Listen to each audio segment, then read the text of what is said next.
আসসালামু আলাইকুম গাই, চলে আসছি আপনাদের মাঝে আরো একটি ভিডিও নিয়ে নূর টেলিকম থেকে। দেখেন মাসুদ ভাই স্যামসাং Z Fold 3 রেবন চেঞ্জ করতেছে।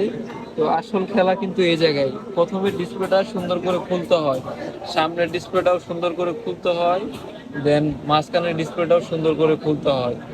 এটা পারলে আপনি এটা চেঞ্জ করতে পারবেন, আর এটা একটা ভালো একটা অ্যামাউন্ট পাবেন। আমরা এটা মোটামুটি ভালো একটা প্রাইজে চেঞ্জ করি, আর এটা অনেকে চেঞ্জ করতে পারে না। ঠিক আছে, এই যে দুইটা রেবন, এটা খুলে নষ্ট হয়ে যায় এখান থেকে, এটা দুইটা পাল্টায় নিতে হয়, তাইলে ওকে হয়ে যায় সবকিছু। আপনারা যারা রেবন চেঞ্জ করতে চাচ্ছেন চলে আসেন বসুন্ধরা সিটি নূর টেলিকমে। আমরা 100% গ্যারেন্টি সহকারে যত্নে রেবন চেঞ্জ করে থাকি। তো গাইস, দেখতে পাচ্ছেন আমার কাছে দুইটা রেবন আছে। আসলে এই দুইটা রেবনেরই খেলা।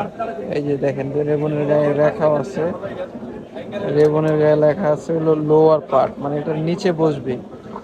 আরেকটা লেখা আছে দেখেন, আপার আপার পার্ট, এগুলো উপরে বসবে।